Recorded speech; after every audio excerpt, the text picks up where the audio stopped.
अब जरा national political बातें आप तक हो जाए, पहुंचा दी जाए। नेशनल पॉलिटिक्स में हुए धमाके का विश्लेषण करना जरूरी है। टीएमसी की ममता बनर्जी ने मिडनाइट ऑपरेशन में कांग्रेस को एक बार फिर से जोर का झटका दे दिया है। मेघालय में कांग्रेस के 17 में से 12 विधायकों ने देर रात टीएमसी का दामन थाम लिया, जिसमें उसके पूर्व मुख्यमंत्री भी शामिल थे।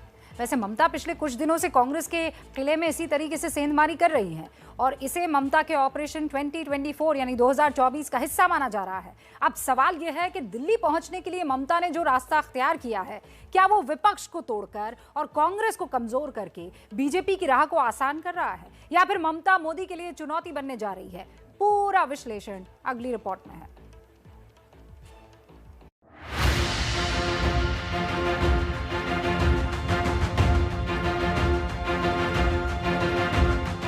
सिर्फ 100 घंटे के लिए ममता बनर्जी दिल्ली के आई। उत्तर से लेकर पूर्वोत्तर तक कांग्रेस के किले हिल गए।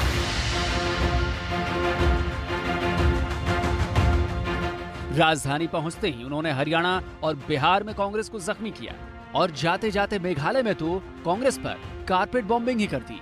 With this exercise, we found a space, a platform, and we decided to march with All India Trinamool Congress.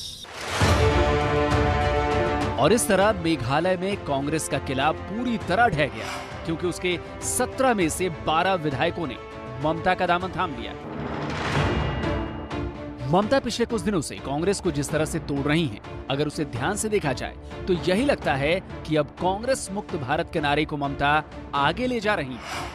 पिछले कुछ महीनों में कांग्रेस से टीएमसी में शामिल नेताओं की लिस्ट देखी जाए तो हरियाणा कांग्रेस के मजबूत नेता अशोक तंवर अब ममता के साथ हैं। उत्तर प्रदेश से ललितेश त्रिपाठी को ममता अपने खेमे में ले चुकी हैं। गोवा से लिजिन्नो फिलेरियो टीएमसी से सांसद भी बन चुके हैं। 2 दिन पहले ही बिहार कांग्रेस से कीर्ति आजाद तृणमूल के सिपाही बन गए। पश्चिम बंगाल में पूर्व राष्ट्रपति प्रणब मुखर्जी के बेटे अभिजीत मुखर्जी भी अब ममता बनर्जी के साथ हैं। कभी कांग्रेस की महिला विंग की अध्यक्ष रही सुष्मिता देव भी ममता की सेनापति बन चुकी हैं और अब मेघालय से मुकुल संगमा और 11 विधायक टीएमसी में शामिल हुए हैं। ममता के इस ऑपरेशन से कांग्रेस बौखलाई हुई है, तभी तो वो ममता पर खरीद फरोख्त का आरोप लगा रही है, तो कभी बीजेपी से साठगांठ का। मेघालय में रातों रात ममता ने जिस तरह कांग्रेस के पैरों से जमीन खींची, उससे कांग्रेस तिलमिला उठी है। मैं एक सवाल पूछना चाहता हूं, उनको एक चुनौती भी देना चाहते हूं। अगर नैतिकता की जरा सा भी एक बिंदु अगर बची रहे तो उन्हीं एमएलए जो कांग्रेस छोड़ के टीएमसी में शामिल हो चुके हैं, उन्हीं एमएलए को कहिए कांग्रेस की जो सिंबल छोड़ के टीएमसी की सिंबल पकड़ के चुनाव लड़के टीएमसी में शामिल हो, मैं मान जाऊंगा। मंगलवार को भी जब ममता ने अशोक तंवर और कीर्ति आजाद को तृणमूल कांग्रेस में शामिल कराया था तो अधीर रंजन इसी तरह भड़के थे। लेकिन ममता का ऑपरेशन जारी है और इसका ब्लूप्रिंट कौन लिख रहा है, इसका भी पता कांग्रेस को है। एक तरफ टीएमसी, फेलेरो और पीके 3 मिलके ये काम किया है, ये जानकारी हमें थे। अधीर रंजन चौधरी के मुताबिक कांग्रेस में ममता की सेंधमारी की स्क्रिप्ट प्रशांत किशोर लिख रहे हैं, लेकिन इसके पीछे मकसद क्या है ये भी तो समझ लीजिए आप। ममता विपक्ष का चेहरा बनना चाहती हैं। कांग्रेस से ज्यादा मजबूत होने पर ही वो विपक्ष का चेहरा बन सकती है और उनके लिए वो आसान हो पाएगा। कांग्रेस को कमजोर करने से ही ममता की राह आसान हो पाएगी। बड़े चेहरों को तोड़ने से ही उनकी देश भर में पहुंच भी बढ़ेगी और इसीलिए ये पूरा गेम प्लान।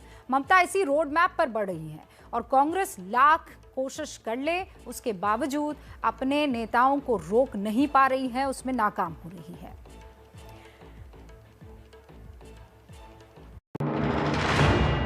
तृणमूल में शामिल हो रहे कांग्रेस के नेता अब ये भी सलाह दे रहे हैं कि कांग्रेस को तृणमूल का नेतृत्व स्वीकार कर उसका साथ देना चाहिए।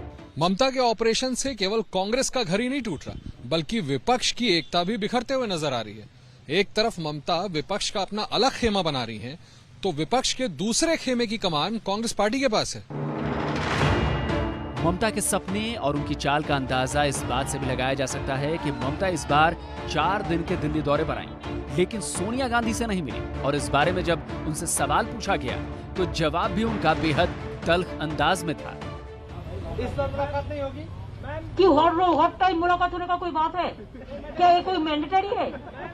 ये कोई कॉन्स्टिट्यूशनल प्रोविजन है? मैंने बोला मैंने टाइम नहीं मांगा, वो लोग बिजी है पंजाब इलेक्शन के लिए, let them be busy for their party work. Paschim Bengal जीतने के बाद ममता बनर्जी साल 2024 के लोकसभा चुनाव को मोदी बनाम ममता बनर्जी बनाने का ख्वाब देख रही हैं। जीत गई तो प्रधानमंत्री की कुर्सी, और अगर हार गई तो विपक्ष की सबसे बड़ी नेता बन जाएंगी। यानी इस बाजी में उनकी हार होनी ही नहीं।